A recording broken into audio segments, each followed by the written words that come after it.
Welcome to Relationship Mastery, a podcast for those who want to learn how to master the art of creating happy, healthy, and loving relationships.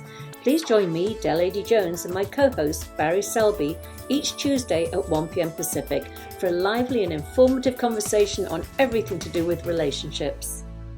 Hi, Barry. Hi, Del. We're back for more. We are. I love this.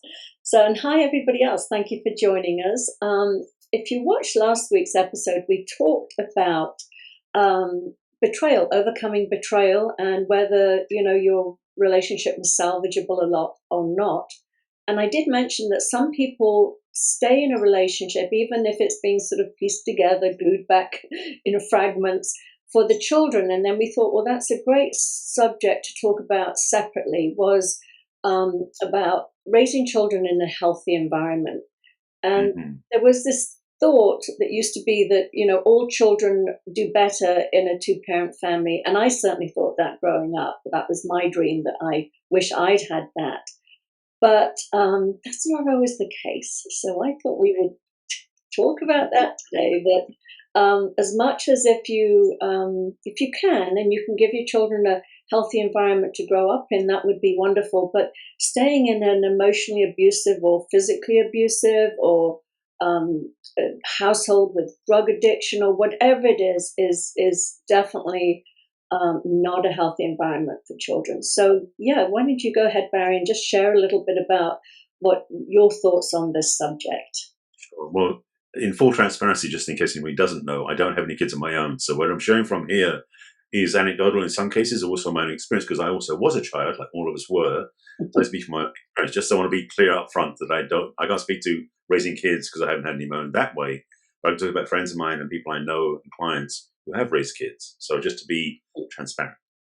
As having people like most of us. So. Exactly. Getting my point. So speaking of that part, I was raised in a family where my parents were together until my mum passed away, after 60 years of marriage. So in some ways, I come from a very rare upbringing because that has unfortunately not become the norm for many people, is they come from divorced or step parents or other sort of family dynamics where they didn't have consistent parenting all the way through. And to make that even more unusual, there wasn't any addictions in my family. There wasn't any abandonment. There was no cheating. There was really, apart from one minor incident, which became a really useful teaching tool for me personally, my family was very vanilla, whatever way of putting it, in the sense that, so I didn't know, and just to be transparent also, I didn't know there was such a thing as divorce until I was probably maybe 13 or 14, because nobody I knew in my family or my neighbors, because I lived in a very small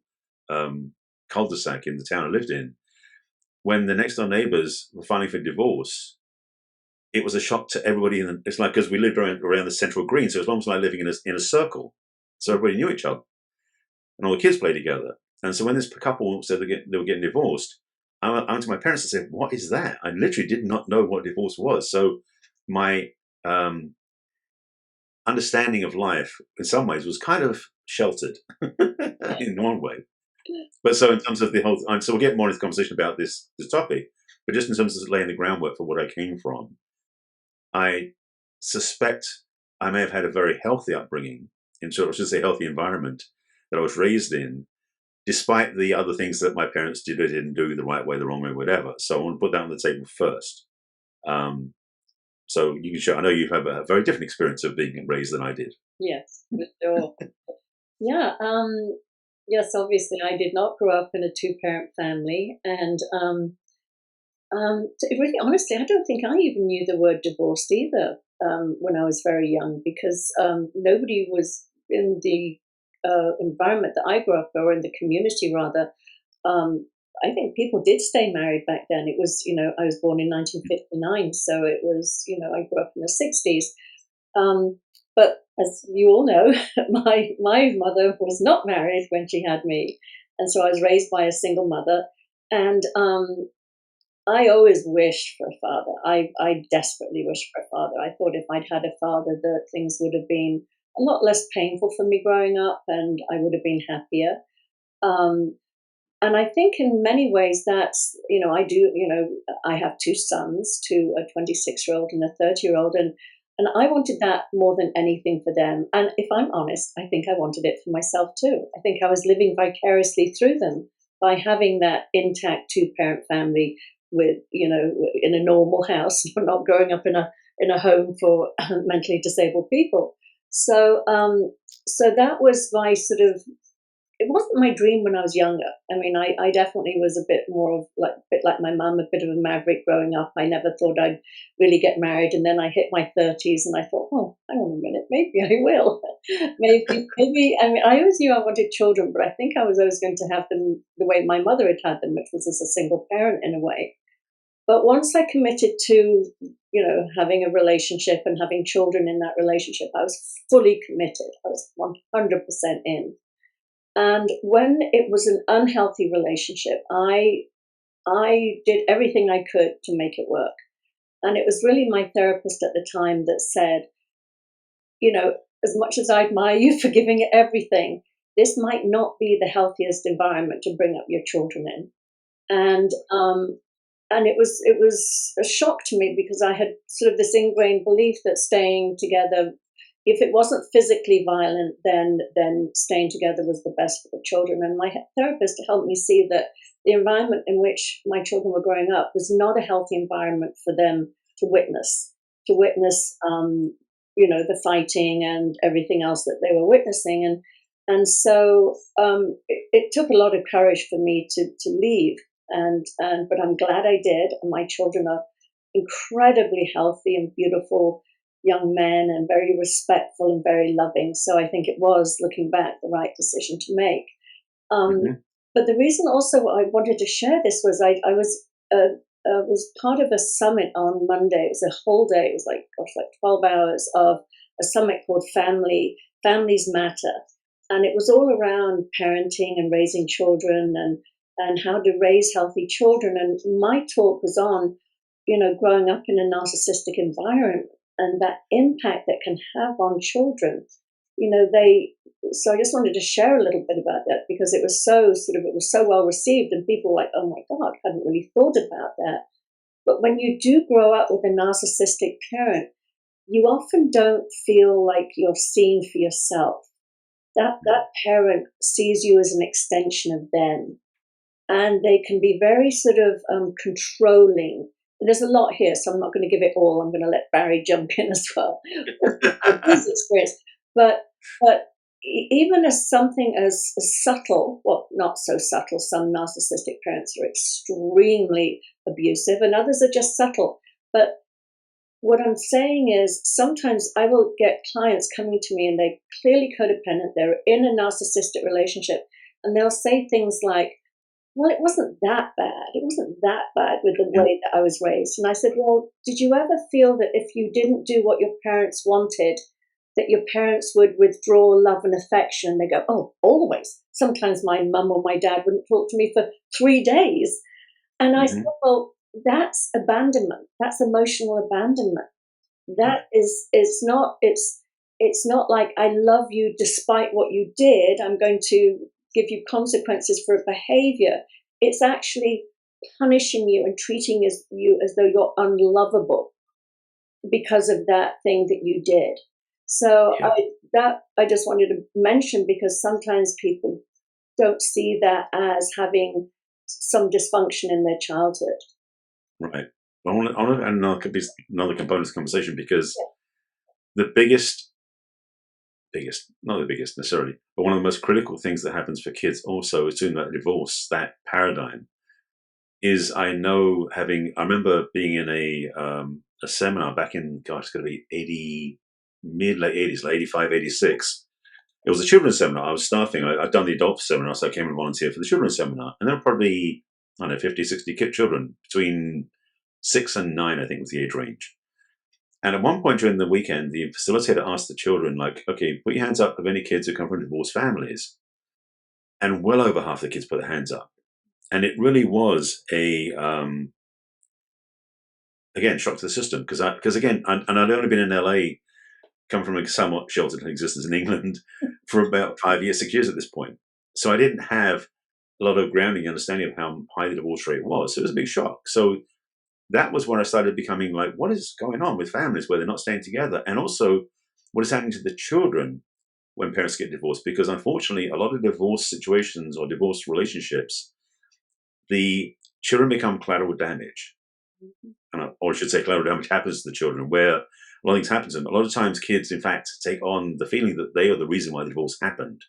Especially if they're a single child, that's one thing to be aware of. So if you're a parent, take note of this stuff. The second thing is that the parents oftentimes are so busy trying to fight for their positioning that neither one of them is thinking about the children, which makes them, again, they feel neglected and they're not taken care of. So part of raising children in a healthy environment is, how do you raise children when the healthy environment is falling apart? Because in relationship, yes, ideally, the 2.4 kids family dynamic that America portrays is raising children in a healthy environment is that there's never any risk of that. Children are always safe, they're nurtured, they're loved, they're groomed, they're helped, they're all those different things. The challenge for a lot of children and for adults is, how do you have a healthy relationship with the child when the environment is changing? So, because in fact, I was talking to a friend of mine this past Sunday. We hadn't caught up, and I hadn't seen him in like 4 or 5 years, and we're talking, and he said, to let me know that he's got divorced, and his wife got divorced. The thing is, though, that she moved to the house behind the one that they had before. So basically, they're living next door to each other, and the kids are back and forth in each other's houses, and so are the parents, even though they're moving on to other relationships. And it may be the most, what the 5 minutes he told me about it, was the most healthy divorced relationship environment for the children I think I've ever heard about, because they have such a healthy connection, and they do tell the truth to their children. It's one of the things, by the way, is definitely tell the truth to your children. If the relationship you're having as an adult, like you were saying with the toxicity in relationships, to avoid telling the children that can be the hardship they don't need. Well, it can be children. both ways. I mean, I think you have to tell age appropriate. And of course, yeah. I think that you have to be very careful not to put on a child your own feelings of hurt and upset. I think that it's okay. You can't lie to children, because children are obviously very sensitive and they pick up on things. So you do say, Mummy and Daddy are having issues right now, or we're having problems. We're trying to work it out, and then you let them know the next level, which is it's not working out. We are going to separate. And this actually, I'd love to do a whole other episode on, having gone through my own divorce. There are so many factors in this, how to. I don't know if we can cover it all here, but maybe I'll go into a little bit of it, and then if we need to do a follow-up, we will. But if you are, the recommendation I got, because I was obviously in therapy at the time, so was my ex, was to not tell the children you're getting a divorce in their bedroom or in the house even, to sort of take them out for a drive and tell them somewhere else, because they will always associate that pain where they were when you told them. So better be in a separate environment. Have their bedroom be their safe place. And the other thing is to, and that was, believe it or not, that was my plan too, is if we ever got divorced, could we live next door to each other and do that? And unfortunately, it couldn't happen like that. But I would have loved that. I think that's the absolute best, ideal thing that you said your friends did. The other thing is that, as I say, age appropriate. And I know what I wanted to say. Children, in their innocence, believe that they're half of mummy, half of daddy, And so if you speak badly about the other parent, the child interprets that as, oh, you don't like half of me. So it's really important. That's why we don't speak badly of the other parent. Because the child you're attacking or speaking badly about half of them in their eyes, and they need to be loved completely, unconditionally. I mean, you can say things like, we don't see eye to eye right now, or we're not, we whatever it is, but very innocent, no heavy emotion behind it, and which is very hard, especially if you've been betrayed in a relationship. It's very hard to hide those feelings. So you can say, the breakup of the family unit is it's painful.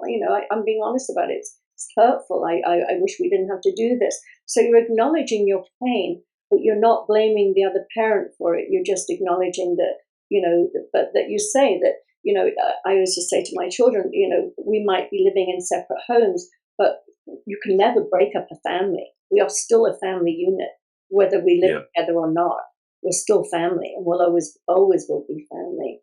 And so Hmm. there's many things that you you can do to mitigate some of the damage, and there is damage. I mean, there's no doubt that the breakup of a family is very threatening to a child.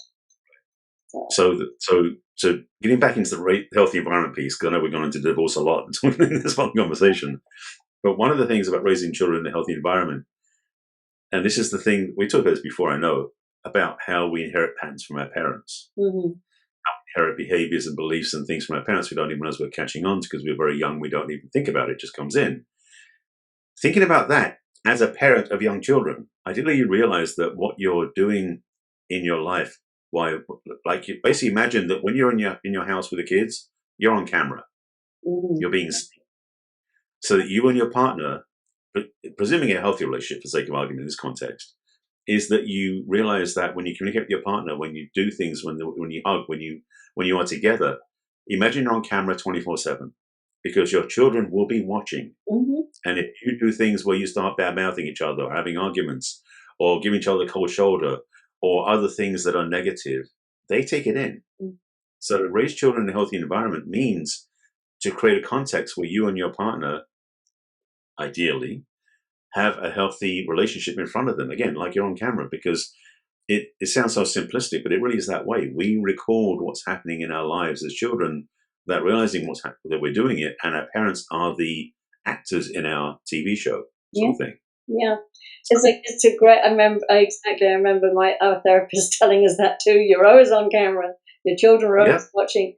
And then the other thing I wanted to say is, talking about parenting is, and I find this fascinating that that even at a young age, I think showing respect to your children.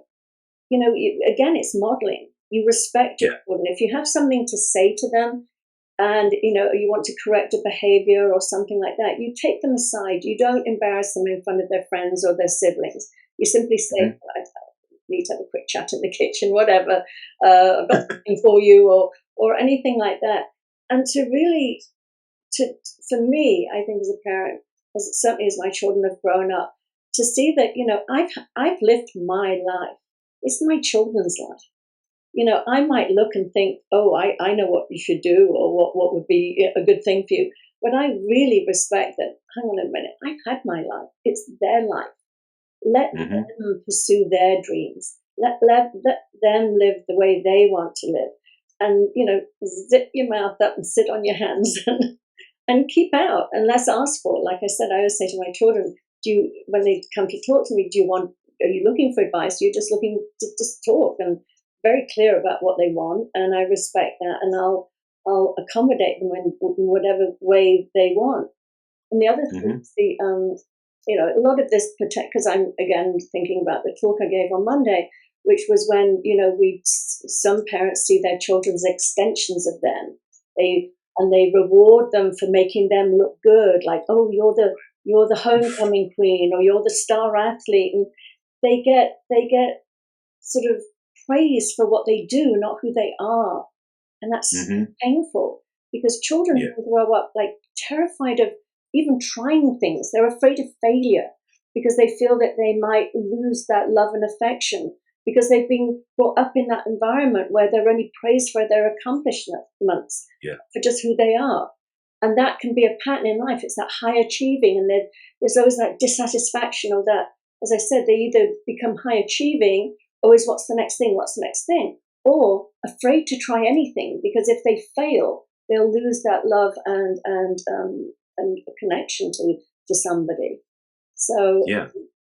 There's definitely, so part of that is that, I mean, obviously there's age appropriateness, where basically when they're very young children, you don't necessarily give them free will to do everything they want. no, I'm talking You about just teenagers. right, yes, no, but so part of it is creating healthy boundaries, because one, you create healthy boundaries so they know where the edges are, Mm-hmm. but also they're healthy that you don't keep moving them, like moving the goalpost sort of thing. You want to make sure that they know the structure they're playing in, so they can play with that and then recognize how powerful and useful that is for their own growth and their own development. The other part of that as well is the encouragement of the parent, of the current encouragement by the parent for the child, like to pursue their dream, like you were saying, like having them pursue their dreams, and to make it something that you can be a cheerleader for, in a sense, because they may be choosing things you don't, like you were saying again. They may be choosing things that you don't necessarily agree with, or that you thought would be good for them. Maybe they want to become an artist when you think they should be a doctor, that sort of thing. It's like, if you deny them the possibility, they're going to resent you for it, one. Mm-hmm. Two, they're probably going to carry this wish in their hearts for years on, hoping they can never try it, never doing it. Mm-hmm. Whereas if they try it and it doesn't work, they go back to what you originally suggested and they love it. It's healthy. So Yeah. give them the room to give them the space to open their wings, so to speak. Yeah, absolutely. One biggest gift. So yeah, it's key. And the other one that came up for me too was very much like, and then now we're talking. When I was talking earlier, I should have prefaced it. I was talking about teenage years and things. But for very young children too, to I know that one of the things I feel I lost as a child, a young child, was my trust in myself. Because we are always connected to our wisdom, our intuition, or our inner guidance system, whatever we want to call it. It's always there from when we're a very early child. And if something feels yucky, it's yucky. But when a parent comes in and gaslights you basically because they don't want to face something, and they basically say something like, oh no, you're imagining it, oh no, that didn't happen, he didn't mean that, or he didn't say it that way, or whatever, you override your children's natural trust in themselves. And Right. it might be, innocent. I know for me, and I don't know if I mentioned this before, and if I did, forgive me, but I know that my mother used to say to me, oh no, your father loves you. Now, he never, ever visited us. He never said a word to us. I didn't meet until I turned 30. And in my brain, I was like, but it doesn't feel like love. But my mother, I think she was trying to sort of make me feel better, but all she did was make me not trust myself.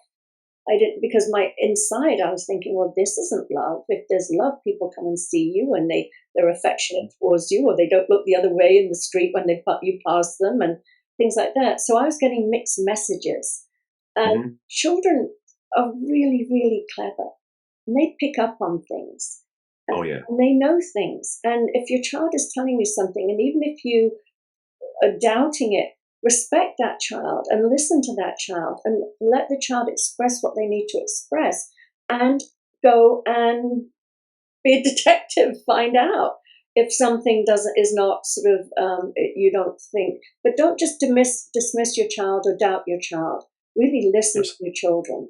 I think that's a Yeah. huge one, because Yeah. Let's start to you. no, I was just going to say, because once you've got into that habit of ignoring your own intuition and listening to a parent or somebody else, you grow up in life always doubting yourself and always looking for outside verification Mm-hmm. or validation, and it's like, no, go inside, the answers are within. You will always know the right thing for you. So I think, Right. like I said, that's what I think is so important. Don't ever squash that part of a child.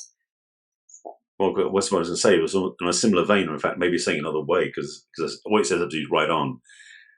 I have this recommendation, this suggestion, this invitation is that parents, I recommend, create scheduled times with their children to let the children tell them whatever they want, with no judgments, no blame, no anything. Just be an open, like be a good listener for your child. Mm. Maybe say once a week, once a day, whatever it is for you. So they become, first of all, trusting that you'll keep their secrets safe. Secondly, they can tell you anything which makes them feel like they can trust you fully. Thirdly, they know that they can say anything without judgment, that they can feel like they have something to say that's of value, so they don't lose their voice. And the fourth thing is that in that relationship, you then get to understand, first of all, you get to understand your child way better by listening to them, which is one of the biggest things most parents don't do. You get to learn from what your child is about, because they've told you over time what they think, what they feel, what they're experiencing. So that when they do come to you with questions, you have a good framework from which to give them feedback that they can understand in their framing and their languaging. Mm. So to be that generous to your child, to be the listener for them, to be the safety they can fall into, not just physically but emotionally and mentally. that is one way of having very healthy children, by having that place, because they get to trust themselves through that too. Well, I might say do the best to be that all the time, not just at a scheduled time personally. That's Yeah, right. But just getting in the habits of, yeah, because parents sometimes don't do it. They sort of keep, because the other thing is parents think they're important doing their thing, yeah, and they sort of shoot kids away and they don't want to listen to them. It's like, if you make time initially, then it becomes easy to have it any time. yeah. So I guess I agree with you. Yeah, yeah. The other thing I was going to say in that is oh, my usual just went out my head. So I'll to show another point. Um, Yeah. Okay. but not to have big reactions when your children tell you something. Now, Yeah. you might say, "Oh, is this a safe place? You can tell me anything." And then your child tells you something, and you go, "What? I can't believe you did that," or whatever it is. So really, really, you know, when just be very aware that you are entitled to have all the feelings you have, but Yes. it doesn't mean you express them. And especially when your child is trusting you and coming to you and revealing something very intimate or tender for them to say, to really hold that with a with precious, this precious intent to keep that channel of communication open by not freaking out and getting angry or doing the how could you, which leads me Right. to another one, which is shaming. Shaming is such a terrible parental tactic that some parents use that is so damaging. It's, to sort of respond with the how could you, or what were you thinking, or why, or all of those things are very shaming for a child. You can be Right. curious and you can say, gosh, I'm fascinated. What were you, not what were you thinking, but be interested, inquire in a very neutral tone to get a deeper understanding of why, your children have made some of the choices they did. And then Hmm. another one I want to add, because this was, I thought, really amazing with my children, was just go into their world. I mean, especially when my kids started playing video games and things, instead of it being like, oh God, the kids are on the video games, go and lay on the bed in the room with them and watch them play. And I remember saying to my children, like, oh my God, this is like modern day chess. You've got to be thinking like 4, 5, 6 moves ahead. You've got to, your hand-eye coordination's got to be really. And they were like, oh God, Mum, you're the coolest mum in the world. Not, shouting at me for playing video games. Right. Bonding. It really bonded. Now, Hmm. was I fascinated by video games? No. Did I enjoy all those Pokemon movies I sat through when when they were younger? Not particularly. But it was really important that I didn't just fall asleep or that I was disengaged. When they were really into something, the fact I shared that experience with them meant the world to them. It really did. And I think it's so important. And some parents like take the Saturday afternoon at a kid's movie for a chance for a nap. And that can be very hurtful for a child and have them feeling very, very unappreciated and not important. And this so-called family event is just a chance for so-and-so to have a nap. So, Yeah. Actually, it's funny that reminds me, when I was one relationship I was in. She had two preteens at the time, and her son was into World of Warcraft. That's what it was when it first came out. This is going back quite a few years now, because it's been out for many years. But he got me hooked into it, and so we actually became very bonded through the game because we play together. mhm, So that idea of participating in your child's hobbies, fascinations, whether it's sports, you go watch them, or if it's video games and you play with them, or you, as you did, inquire and learn about them. mhm, You've shown interest in what they're up to, what they're doing. They, first of all, start getting proud of what they're doing, which is great for their self-esteem. But secondly, increasing self-esteem, they get to think that you value what they're doing. yeah, So they want to confide in you and share more. Again, this relationship is one that gets fed by the nurturing that happens between you and your child. exactly. So definitely move. Yeah, and it doesn't stop. My No. eldest son is 30 right now, and I'm going to watch Wrexham play Man United in San Diego to share that experience with him. I've never been to a English football, American soccer game before, but I'm excited. But I'm excited to go to this game with so him. Wrexham's coming out for an international game, and you're Welsh, so Yes, exactly. And Wrexham there was my first college. I went to art college in Wrexham, so there's a little you go. so. Well, Cool. we have come to our time again, but this is a great conversation. We could probably carry on this conversation if we get any questions and things like that. Please again, reach out to us if you have any questions. We love getting your questions. And Yes. well, that's it for today. So thank you, Barry. Thank you. And by the way, if you've been listening to our podcast, we'd love to hear from you, definitely, as Del said. If you haven't been listening to our podcast, where have you been? I'd recommend you go back and listen to some of our episodes. Like Del mentioned in the beginning, we did talk about something earlier that led to this topic. So if you want to go back and listen to some of the archives, the recent shows, recommend it highly because, frankly, this stuff is for you. We do this to serve you, to inspire you, to awaken you to better relationships. So thank you for being with us on this journey. And please do let us know what you think. We appreciate it. Wonderful. Okay, great. Thanks, Barry. I will see you next week, and thank you to everybody else. We'll see you next week. Okay. Bye. Bye-bye. We trust you enjoyed this episode and invite you to share this with your friends and loved ones. In fact, please subscribe to our Relationship Mastery podcast. That way you'll get each new episode fresh and shiny as soon as it is released. We'd love to hear from you as well. So go ahead and enter your questions and comments at relationshipmastery.show. Take good care. We will connect with you in our next episode of Relationship Mastery.